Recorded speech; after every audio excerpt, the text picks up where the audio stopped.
ready for war. Never back down, give me some more. We came for the title. Welcome into another episode of Patrick Jones Baseball. On this week's episode, we have Matt Hollod on the podcast. Matt is currently the associate head coach at Northwest Nazarene University in Idaho. In this episode, Matt talks about recruiting, the transfer portal, the differences between all the levels, Division I, II, III, NAIA, and junior college level. Matt has coached at every level except the NAIA level, so he has a ton of experience over the course of his 20-year career.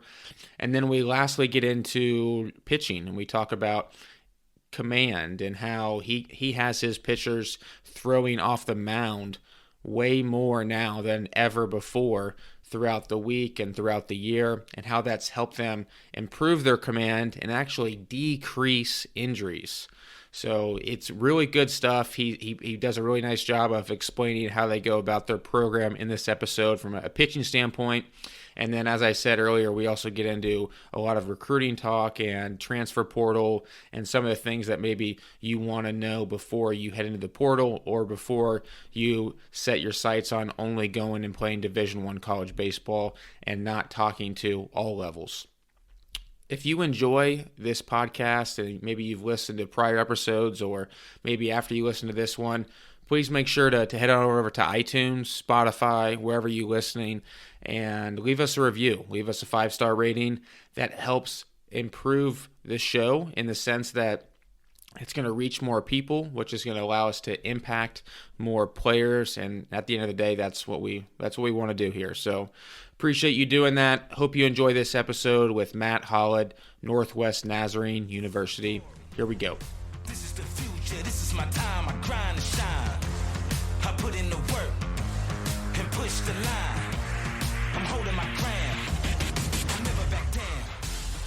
All right, we now welcome onto the podcast Matt Hollod. Matt, appreciate you coming on the show today. Yeah, thanks for having me, man. So we were just talking about some really good content that you were just sharing with me and recruiting information, and I think one of the things that you had just said was, I think was it 4.3% of all Division I players get drafted, and I thought that was interesting because most of the times kids who want to go Division I want to go a lot of times to get drafted. Man, you throwing that statistic out there makes you realize, well, just because you go Division I doesn't necessarily increase. I mean, you still have a long way to go to get drafted, and that's not even taking into consideration out of that 4%, how many of those are Power 5. Is that something that you run into at the Division II level a lot, where you'll lose guys because they want to go Division I just for the hopes of solely maybe getting drafted? Yeah, definitely. Real quick to go back, I mean, the numbers that I saw, and I've looked at the past few drafts, I think the number was more right around 4.7% Okay. of Division I players get drafted. And then the next highest levels are Division II and junior college. And I want to make this a point, like people will see more junior college players get drafted, but that's because there's like 2 to 3 times more junior colleges than there are Division II. So percentage wise, Division II and junior college are right around the same. I think Division II was more a couple years ago and less this year, but they're basically right around the same. And then NAIA is the next, and then Division III.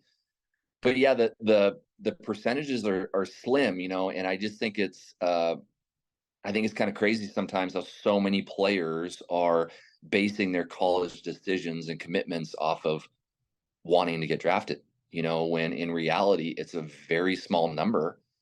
And so I don't know. I think I would be telling parents, and I mean, I have nephews that have been through it and going through it right now, and I tell their parents the same thing, where it's like, and you should base your decision off of the location, the financial side of it, the coaching staff, the academics, whatever it may be. But I think there's so many more other variables that probably are more and more important than actually getting drafted. Now, there are certainly a handful of guys in the country that are talented enough and good enough to get drafted, and they know they're going to get drafted, and that might be a different story for them. But for the vast majority of college baseball players, like, you need to be making your college decisions off other things. Are you worried at all that the Division II schools are going to become more the junior college in the sense that kids will go D2 and then transfer from, because if I guess if I'm if I'm a Division 1 coach, I would much rather get a Division 2 kid who's produced than I would probably a junior college kid. No.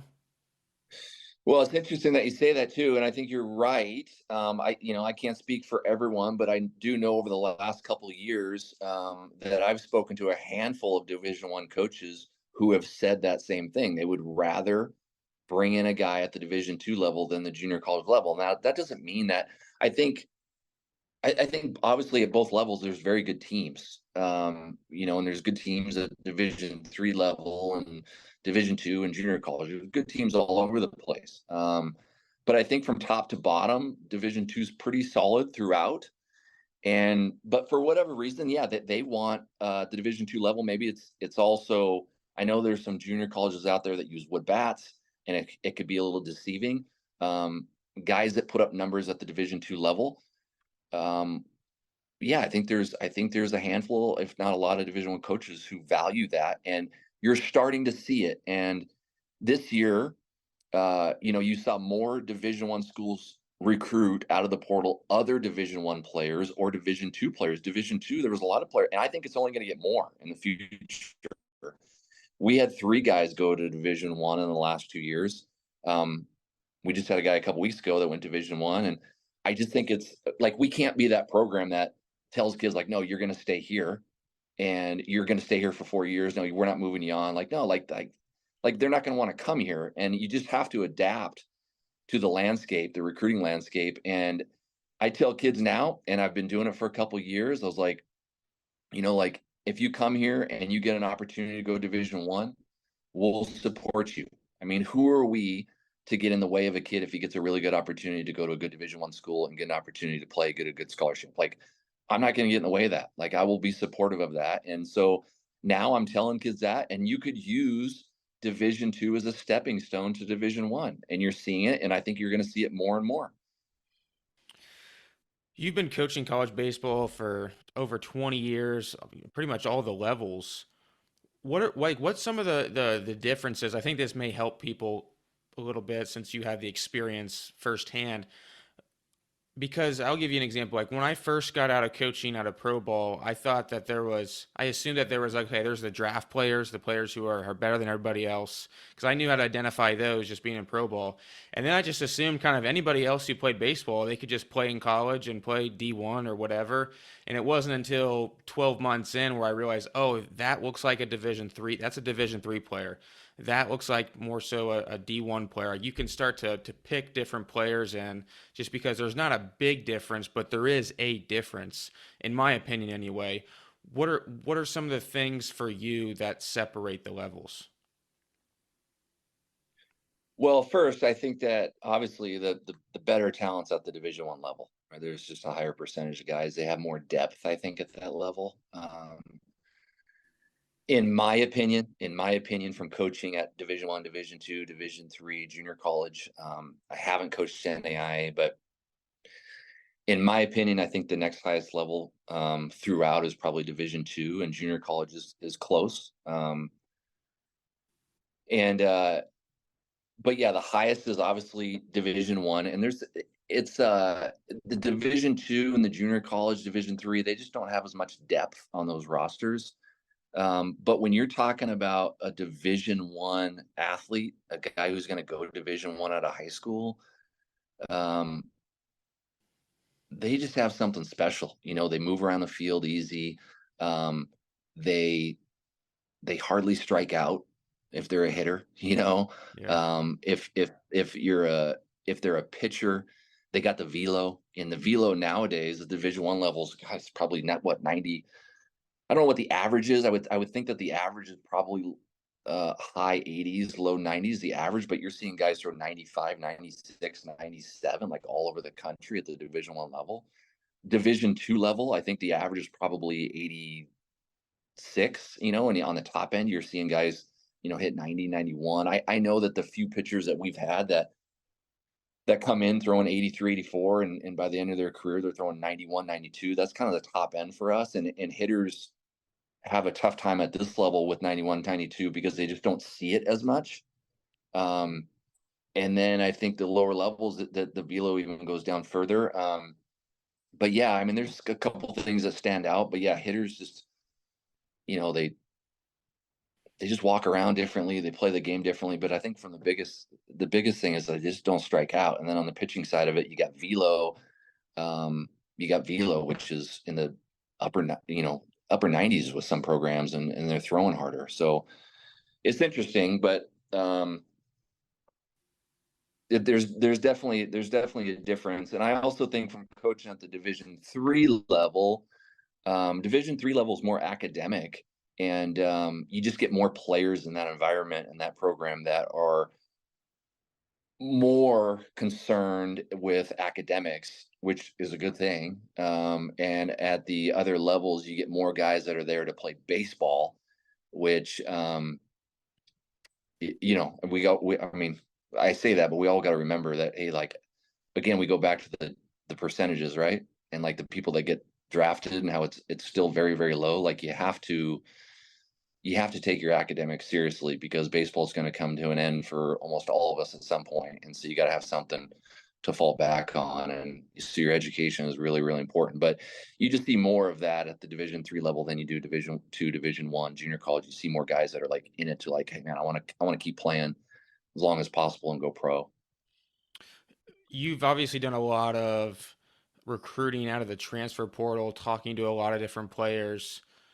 And I've had a lot of players reach out to me too, because I've had a couple schools ask if I could, put a couple tweets out and see if we get, because they were looking for a couple specific positions, um, and just bombarded with players. And I think the thing that stuck out to me the most was like, man, some of these guys, at the Division I level, they didn't really produce, and yet they still want to go transfer to another Division I. I was like, I don't really know how that works.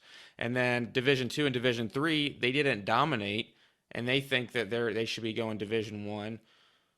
Like, why is it such a why do you think so many players are? I hate to say this, but like delusional in the sense that if you don't dominate, you're not going to go play at the highest level. I've thought about that, and I don't know, I don't know if this is the correct answer or not, but I do think it starts with, at a younger age, there's too many people telling these kids that they are going to get drafted, um, and that they're good enough to go play Division I baseball. And so I think it starts with, the people that are the guys, the coaches that are working with these kids, and just not being realistic with them. And so then, yeah, when you get into the transfer portal and you're recruiting, I mean, we come across so many kids, and I'm trying to get bounce backs from the Division I level, and I'm trying to get guys that didn't produce at that level or didn't get an opportunity. Like, I'm not even going after the guys that put up good numbers. I'm like, they're going to go to another D1. But then there's, hundreds of kids that go in the portal that had a 10 ERA, or a 12 ERA, and they only threw 5 innings, or they only got 10 at bats, or they didn't play at all. And I reach out to those guys, and they're like, no, no, thank you. I want to go D1.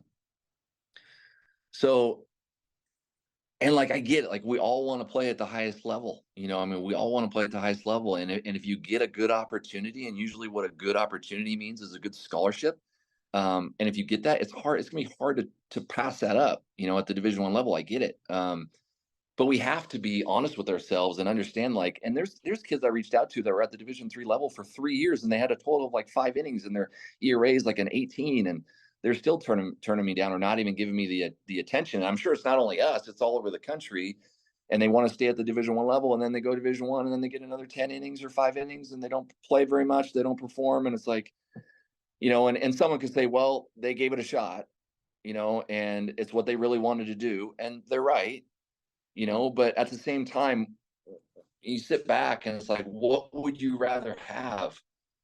Would you rather be at the Division I just to say that you're at the Division I level, or would you want to potentially be at a lower level where you can play every day and have a chance to be a dude? And I'll share an example with you of a guy that we got last year. He was a Division I guy. He threw, I think, 8 innings with a 10 ERA, or vice versa, like 10 innings with an 8 ERA. He was just another guy in the bullpen at the Division I level. We gave him an opportunity to come here. He ended up being a back end dude for us, an all region guy.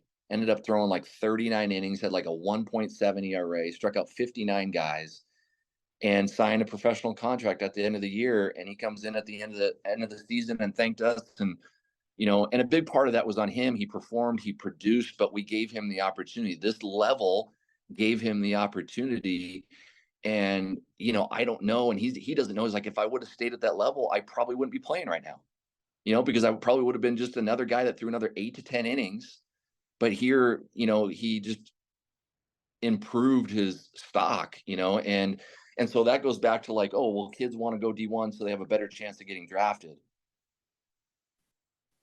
Well, you mentioned earlier that the vast majority of that 4.7% are probably in Power 5 conferences.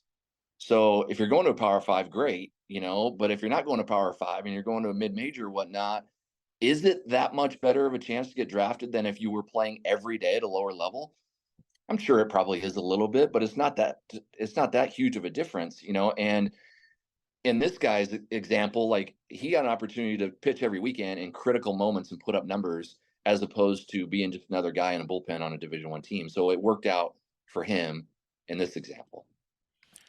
And I can tell you from my own experience as a player, and I know Matt, I think you were a better hitter than I was and better player than I was in college, but I remember my freshman year, I didn't play at all. Like, I think I had 30 or 40 at bats. Really didn't play very much, sparingly, wasn't always on the travel roster, and that's no fault to anybody. I wasn't good enough. I tell you what, it wasn't fun.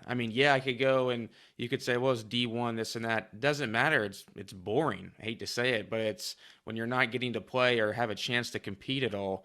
And so I don't know. I think just if you're playing, you're gonna have fun. You're increasing the chances that you're having fun out on the field, and going to a place where you can play. You have a chance. You don't have a chance of getting drafted if you're on the bench at a Division I school. I don't care what anybody says. You don't. I helped out on the draft for a couple years. I was with the Orioles.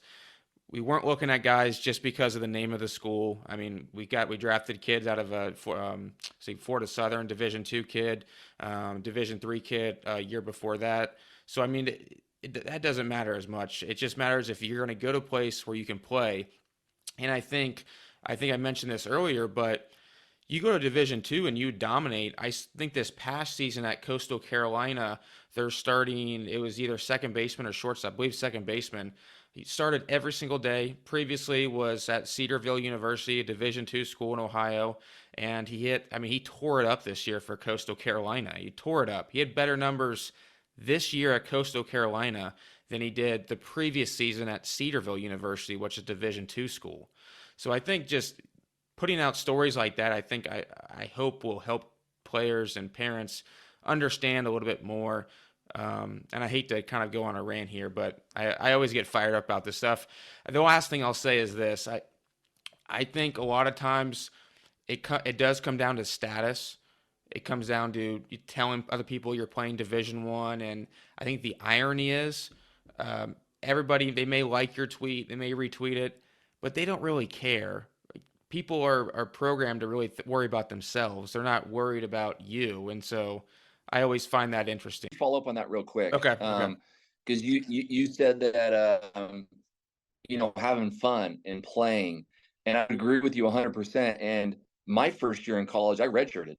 It's very rare when high school kids come out of high school and play a lot their freshman year. It is very rare, and I would love to know the percentages of that. And nowadays, and I'm actually telling guys now, I'm like, now you can increase your chances of playing by, like, let's say you're a fringe D1 guy, you're getting some D1 interest, but okay, well, it's very tough to play there right away. And you can increase your chances of playing a lot right away by going to like a D2 level, playing, and then you can transfer to a D1. You don't have to sit out. So the recruiting landscape has completely changed. Parents, like you said, like, parents and players need to know this angle and this route, because it's frustrating, and I feel sad for some of the guys that get so stuck on D1 and then they go there and they sit the bench for 2 years. And so I want to get this information out there so they know there's other options and other avenues for them to go. and have fun and play, and they can still eventually work their way up to D1. And I just think it's important for parents and players to start to understand this. Do you think, I don't know if you were able to hear the last part of what I was saying before, but do you think a big part of it is just the status amongst their friends and peers of saying that Yeah, they're I'm going not gonna. Division One? Yeah, I'm not gonna deny that. I would bet but that plays into it a little bit. Like, I mean, sounds so much cooler, to say I'm going to a D1. And again, I go back to like, hey, we all want to play at that level, and if you get a great opportunity and great scholarship to do so, then it's going to be hard to pass that up and do it. It's going to be a great opportunity. But I think there's too many kids that get a very minimal scholarship or are invited to walk on at a Division 1. And those situations, I'm like, especially when those kids are getting offers from lower levels to come in and be dudes and play all the time, and they're passing those up to go be a walk on. Like those situations, I'm like, those are tough to swallow.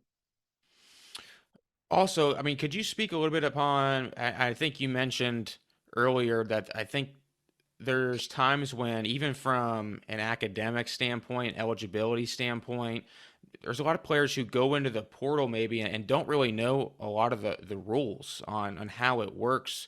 Could you maybe explain, like, what are some of the things that you've talked to players about, and they didn't really understand how the portal works? And I find it interesting that players go into the portal and don't really know all the rules on coaches you can call, how many times you can transfer, that sort of a thing.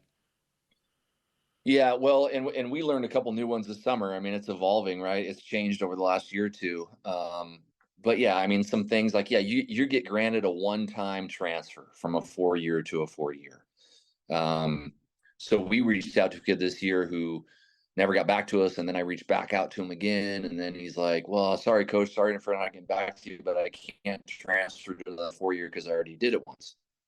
So then I was like, "Well, not necessarily." I was like, "Was your money taken away at your school?" And he's like, "Yeah." Like, okay, well then you can, because that's a no opportunity waiver form that compliance just sends your compliance, and you can do, like, anytime your scholarship's taken away or you're not getting an opportunity to play, then you can transfer. You can transfer it also if you've done it once. You can still do it again if you're a graduate student. Once you graduate from the university, then you can transfer again. And then there's some timelines, like if you don't get in the portal by a certain date, then you can't transfer to another 4-year. So there's some things that go into it, but yeah, I mean, those are a couple that stick out on my mind here, that a couple players didn't know that they could do. But it's a kind of a new thing, right? I mean, it's this whole portal thing is crazy. I honestly hope that the NCAA steps in and does something about it to regulate it a little bit. I mean, in my mind, I think that the transfer portal is good for those players that aren't getting an opportunity and want to go somewhere where they can play. I think it's good, but I think there's a problem with the transfer portal if a guy from a mid-major is their best player and he's just going in the transfer portal to go to a better D1. And so the rich get richer, and it's going to get to a point, if it's not already, where there's going to be only about 15 to 20 teams at the Division 1 level that have a chance to win a national championship, because they could basically get whoever they want with NIL money, transfer portal, people coming, going where the grass is greener. And so there, I think the NCAA needs to step in and do something about that. Or, I mean, you can't prevent someone from transferring to a school, but at least, like, if you're going to do that, you need to sit out, right? Right. But yeah, if someone's not getting an opportunity to get their scholarship taken away, and maybe on the playing time side of it, maybe it's like there's a minimum number of at bats or innings. Like if you go over that, then you can't transfer without sitting out. I like Like, that. yeah, if you're a hitter and you only get 15 at bats, okay, you can transfer. But once you get to like 40 or 50, at whatever it may be. Um, but I think the NCAA definitely needs to look into like regulating this a little bit. Did you have any players throughout the season who told you that they were getting calls from schools seeing if they were going to go in the portal or not? I have not, and I don't know if any of our players would. I don't know if they would want that. I don't know if they would say that. Yeah. Well, the I reason I don't. say that is I I have don't heard know. that from other schools. Yeah, and no, and I don't, and I know that's happening. I haven't witnessed it in here at our place, but it wouldn't surprise me that, just through someone else, the school says, hey, if you go into the portal, you can go here, or they got this much money for you or whatever. Like, it's wrong, but I'm sure teams are doing it.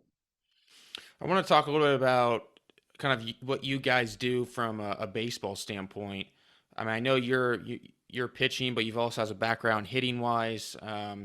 Take me through like what's it like? Like what are some of the things that you value from a pitching standpoint, from a development standpoint? There's so much information out there on pitching and developing pitchers, and I think Twitter can be a great place if you're looking in the right spots for information. But based on all your years coaching, like what are some of the things that you value and you implement with your pitchers? Well, I could tell right off the bat, one thing I value is command. Um, and I know there's a lot of guys that get wrapped up and they search for velo, and players want to throw as hard as they can, and coaches want the guys that throw really hard. But ultimately, when it comes down to it, it's like if you can't command the baseball, like you're not going to pitch. So I value command, and years ago, like I've always been intrigued with development, and ever since I started working with pitchers, probably started back in 2009. I've been intrigued by, you know, what's easier to develop velocity or to develop command.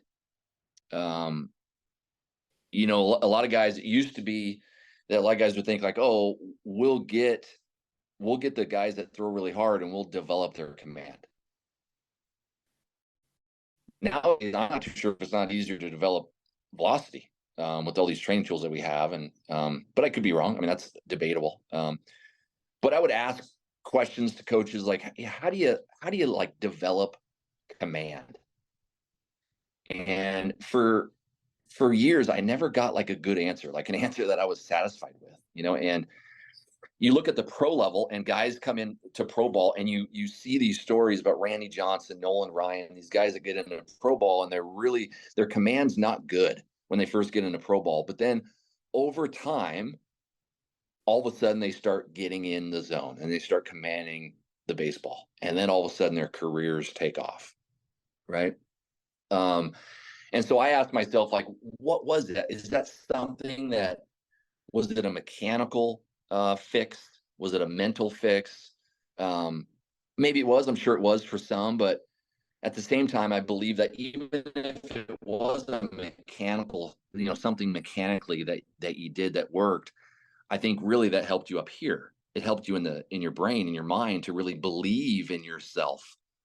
And maybe that mechanical fix or that rhythm that you got on the mound now is really making you believe and give you confidence. And so I think over the years, ultimately, I just feel like it's confidence. Like confidence is huge. And how do you develop confidence? And in my mind, I think like confidence equals command. And and I don't want to say like I'm talking about command here, and command is I value command, and command is really, really important to me, but I don't devalue. I don't think it's, obviously velocity is important. I mean, obviously the harder that you throw, you can get away with more, right? So it's a good thing. Movement is a good thing. The more your ball movement moves, like Lorenzen, Michael, he just threw a no-hitter last night. I mean, that guy's ball moves all over the place. Like, so they're all important. Command, movement, and velocity. It's all important, but a guy that I once coached with, Tim Nyman out at Sales University, once said this, and I agree 100%. He's like, it's command, movement, and velocity in that order. And not to say that any of them aren't important, but it's in that order, and I believe in that 100%. Like, because you could have a guy that comes in and throws 95 miles an hour and has really, really good movement and really good stuff. But if he can't command the ball, he's not going to pitch. So ultimately, you need to eventually command the baseball. So going back to years ago when I started asking coaches, like, what was the trick? What do they do to develop command? How do you get guys, throw strikes? And I never really got a good answer. And I just thought like, okay, well, at the pro level, these guys, like I mentioned, Randy Johnson, ball takes some take 2, 3, 4, 5 years in the minor leagues. Now they have a lot of time to develop guys at the pro level, right? You can put them in the minors for 4 or 5, 6 years, let them figure it out. But eventually they do. And what stood out to me was it was reps. It was continuously doing the same thing, your delivery, your motion, over and over, to where you learn how to repeat your mechanics, repeat your release point, repeat your arm action. And the more you do it over and over, the more confident you get in executing pitches off of the mound. And so something that I have incorporated back in 2017, I was at RCC, Riverside Community College, and it was really the first time. Well, actually, let me go back to like 2009. It was the first time I did it with a guy. We had a guy at that time at the Division I level. He's throwing 91, 93. 91, 93 at that time was pretty good, for Division I pitcher. But he was all over the place. And so I'm like, okay, we're going to get on the mound as much as possible. I want you to get on the mound literally 4 to 5 times a week. Now, some people would say, well, that's not safe. You're putting a lot of stress on your arm. But we didn't throw like 40, 50 pitches every time we went on the mound. We would just get up there more frequently, but we would throw less pitches. Now, we would still have traditionally, like, maybe a lot of programs, it's different now, I'm sure, but like traditionally you'd have like a bullpen like once a week, maybe twice a week, and then you throw live once a week. And you add up all those pitches, if it's one bullpen, 40 pitches, 50 pitches, and then you got your live outing, which let's say you throw 80 to 100 warm-ups in between, you got another, and then your warm up before the game. I mean, you're close to 200. Your bullpen, you're close to about 240, 250. If you throw 2 bullpens and a live outing, you're close to about 280, 290 for the week in terms of total pitches. So I'm like, how can we get on the mound more, to help with that confidence and help in learning how to repeat.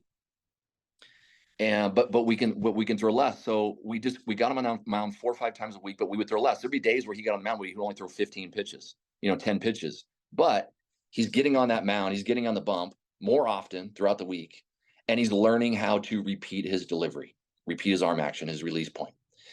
And if you do 2 more times a week over the fall, you're looking at about 15 to 20 more times in the fall.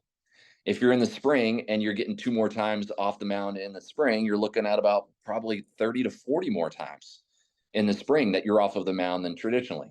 So now you add those up and you're off the mound 60 to 70 more times throughout the season.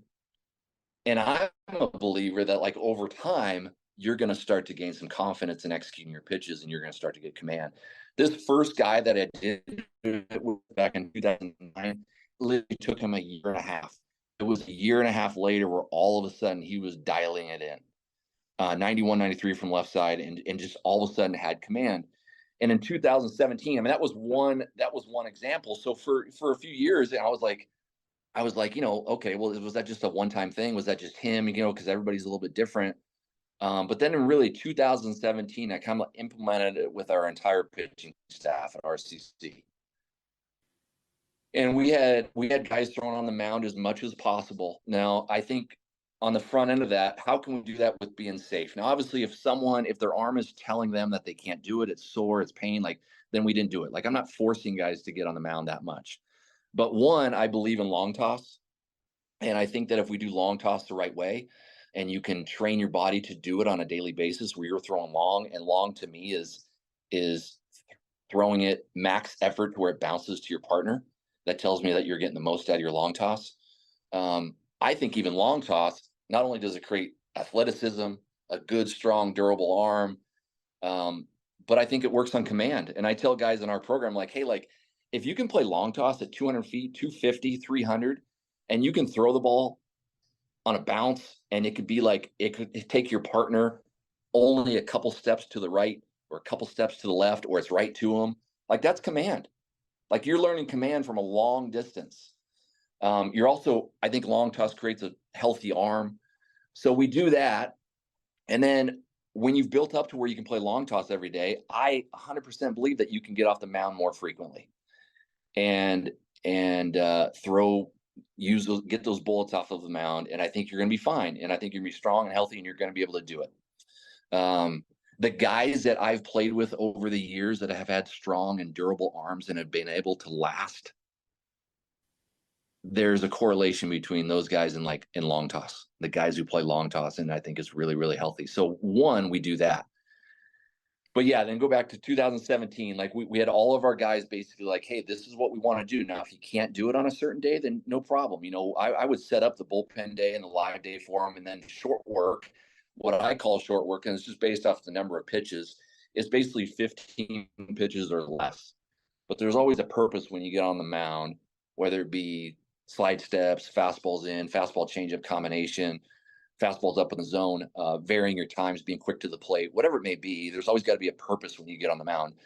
But the more frequently these guys got on the mound, even if it was 15 pitches, we've had a lot of success with it. And I think it's translating into, and that first year at RCC, we had a pitching staff of, it wasn't like, we had one guy went to a mid-major D1 and the rest of the guys didn't go D1. And so it wasn't like we had a bunch of D1 arms on there that were really, really good. But we had quite arguably the best stats in the country at the junior college level that year.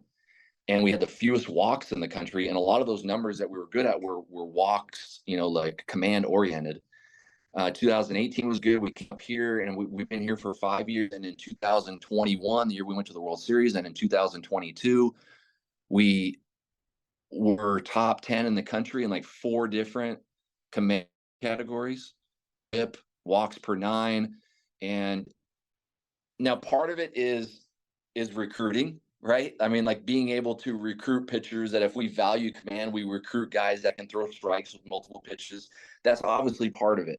But we've also had guys that don't have very good command, and a year, 6 months later, a year later, they're believing in themselves and they're throwing strikes.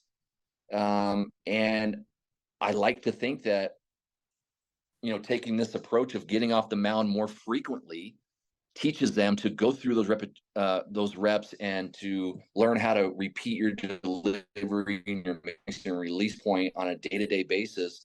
And then all of a sudden you start to believe in yourself and have confidence, and confidence essentially leads to command. So it's something that we value. We've had some success with it, and it works for us. I've talked to a couple other coaches who have started implementing more times off the mound, and there's been positive results for them. And so, it's something we value, and I enjoy improving with guys, because I think ultimately at the end of the day, when guys have command and they can pitch, they're going to be a much happier baseball player. And it's going to be way more rewarding than okay, yeah, you hit 95, but you have no idea where it's going, which is good. Don't get me wrong. Velocity is good, but we have to be able to command the baseball. Sorry, that was a lot. I can just keep going here. No, that was great, man. I'm glad I love that confidence, equals command. I think that's awesome. I think my biggest takeaways from what you were just said was the value of long toss and accurately being able to long toss regularly. And then the other one, really the main one, is just getting on the mound more frequently. And I assume you mean, when you say getting on the mound, that doesn't necessarily always mean throwing 100% max effort on the mound, I assume. Or what would you say the percentage is when you have guys getting on the mound in between starts or in between outings on the mound in a game? Well, I think it's hard to really emulate the, if you're in a game and you're pitching off the mound, I think it's really difficult to get that exact same focus, energy, effort from that game and take it into a bullpen. I think it's difficult. But we try to get that, and we try to, like I said, we try to have a purpose when we're on the mound. We put batters in, and we try to make it as realistic as possible. Because when I first started doing this, it was I'm watching BP, and I'm like, what do hitters need to get good at? They need to get good at one. I think the most important thing with hitting is timing. You got to be on time. You got to be on time to hit. And every day hitters hit in the cage and they face something. Now it's not completely realistic to game light because and when you're taking BP, even if it's a machine where you're pumping up to 90 miles an hour, well, that's a machine. It's not a guy. You're not seeing the motion. You're seeing it. It's not completely realistic, but they try to do whatever they can to make it as realistic as possible. And hitters hit every single day in the cage off of that. And they try to, and they work on their timing and they work on it every day. So I'm like, why can't pitchers do that? I'm like, and so that's kind of where it started. I'm like, yes, I think we can do that. We can do that if we believe in long toss and take care of our bodies, and we can get on the mound and throw more frequently off of the mound. Now, I like to, I don't want to go off the mound and have the catcher come up 10 feet in front of the plate. I want the catcher to be where he is. And so it's not a short, you're not throwing from like 45 feet. No, and the short for us, I mean, you can call it whatever you want. I just call it short just based on the shorter number of pitches that we throw. Instead of throwing 20, 30, 40 pitches, we throw 15 or less. But yeah, I want the catcher back full distance because we need to get good. We need to get confident at throwing off the mound like we do in a game. And in a game, we're on a mound and we need to throw 60 feet to the catcher. And so that's what I want to do in the bullpen is get off the bullpen mound and throw 60 feet. So I don't have anything against having the catcher come up. I mean, there's guys that do that and that's fine. I don't have anything against like flat ground work out when you're done playing catch. I have nothing against that stuff, but I think ultimately it's going to prepare you a little bit better if you get off of the mound because we need to learn how to execute pitches off the mound because that's what we need to do in games.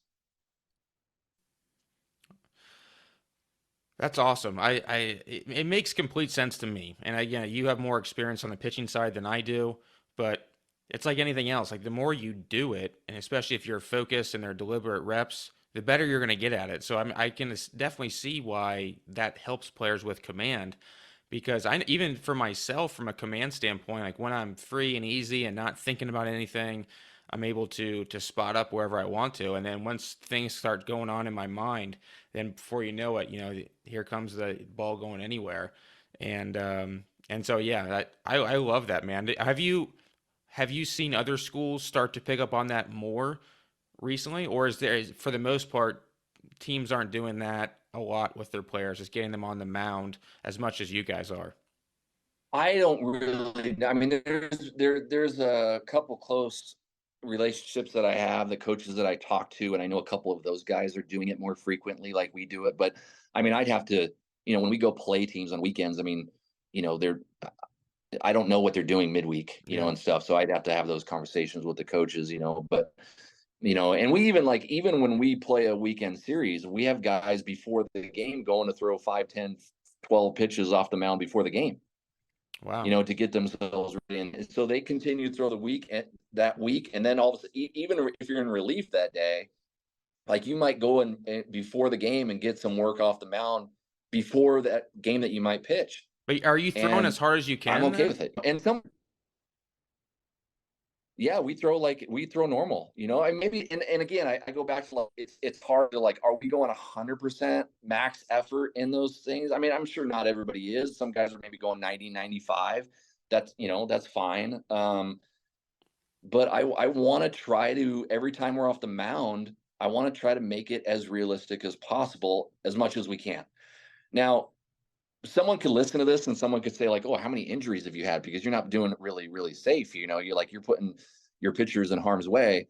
But I go back to long toss, and I go back to, if we're doing long toss properly and we get to a point where we can play long toss on a daily basis or 5-6 days a week, I think we can easily do this. And I will knock on wood right now because sometimes injuries can be freak things, but I can count on my one hand twice the number of serious injuries that over the last 13 years that I've been working with pitchers that we've had. And one of those was from lifting. It wasn't even from pitching. So I take pride in, working with command, but I also take pride in keeping our guys healthy. And I think a big part of that is our warm up, what we do with our warm up and our long toss, and not only long toss, but our bands and, our agility warm up and med balls and stuff like that. So, and I think that if you train your body and you're in a good, healthy state, then yes, you can get on the mound and you can throw more frequently, like how I'm talking about. And again, also too, I don't force guys to do it. Like once we go through our fall and once we get to a point where guys are throwing long toss and they feel good, I'm telling you, like I'm not even like guys are doing it on their own. They're going up, they're throwing short work. So the only thing that I schedule is they're once off the mound on a bullpen session, and then they got their live outing. But then all the short works are up to them, and I don't even have to they're doing it on their own because they're healthy and they're feeling good. And if they're not, if they're fatigued, if their arm's telling them not to, then they don't do it. There's freedom with that. When you say long toss, are you talking about airing it out as high and as far as you can? Is it more so on a line? How do you go about Yeah, doing that's a it? good Yeah, that's a good question. It's funny that long toss is maybe a little bit different to everybody, right? I remember a guy coming in a couple of years ago, and I'm talking about like when they come in the fall, I kind of gauge like how many innings they threw last spring and in the summer, and how often have you been playing catch? Have you played long toss? Because we can't just start everybody on the same program that first week of fall because not everybody's probably used to it, right? So Right. you have to build guys up to it. And the one guy goes, "Yeah, I threw long toss. I've been throwing long toss all summer." I'm like, "Okay, well, how far?" And he's like, "Yeah, about 150." And I'm like 150 is not long toss, man. Like, okay, I can't wait to get you in this fall here. But my idea of long toss is we have like a 3-step mechanical phase. Like when we first start, it's like 5 minutes, and then we just slowly back ourselves up into long toss, and we slowly back up, and everything on the way out is with an arc. And it's nice and easy, really stretching out in here and getting the ball up in the air. And then when you even go long toss, when you go out to the farthest distance, you're throwing it max effort as far as you can. And there's the arc. I mean, you're throwing it up in the air. And then as you work your way back in, another thing we do is we throw changeups from a longer distance. I think it does a pretty good job of teaching guys how to create the proper arm action, arm speed for a changeup. So we come in about 20, 30 yards from our longest distance. We throw changeups, and then after changeups, we come in and we throw about 6 to 8 on a line right to our partner. And those are probably the hardest ones that we throw on a line. Everything else is kind of nice and relaxed and loose. And then as we come into 60 feet, then we work from 60 feet flat ground. We work on slide steps, being quick to the plate, that stuff. But that's kind of our throwing program. So yeah, to answer your question, our long tosses, yeah, I mean, you throw it with an arc up in the air, and you let it go. You let it go. And again, learn to command that. Learn to command that with your partner. And if you can command 250 feet, for the most part, I mean, you don't need to throw it right to the glove, but when you're 250 feet, and you can throw it, and he only takes a step to his right or a step to his left, and the younger guys you work in camps, or you work new guys come in your program, and they throw a long toss, and they're chucking it 20 feet over the guy's head, over the shed, or 20 feet to the right. The guy in line, the guy working down the line next to him, like has to move out of the way because I mean, like that. It's weird. I find there's a direct correlation between the guys that can't play long toss without interfering with the guys next to them or throwing the balls over the guy's head. Those are the guys that have command issues off the mound. And the guys that have really good command are the guys that can actually throw long toss to their partner. So. Love it. Tell you what, man, this has been incredible, man. And we've been going for over an hour right now, and I know I've learned a ton. I just think it's great content, just going back to the recruiting side, the portal, and then everything you just talked about with command. I think it's going to help a ton of people. Is there anybody on social media or Twitter that you would recommend, or that you maybe like following, that from a pitching standpoint? Is there anybody, or is it just pretty sporadic? It's sporadic, to be honest with you. And I think I'm like less involved on X now, Twitter, Oh yeah, yeah, X, yeah. as I was like a couple of years ago. But I think I got more involved, and I get sucked into other things. And then I was like, I think it could be good. But then I think you go down rabbit holes and stuff like that. So I just kind of browse and on there, and I'll comment on anything really. Yeah. Two butterflies flying around or whatever, I'm kind of all over the place on that, but so. That's awesome, man. Well, I'll tell you what, we'll put your Twitter handle in the show notes if anybody wants to follow you on there. And appreciate you coming on, man, sharing all your knowledge. And I think it's very beneficial. It is.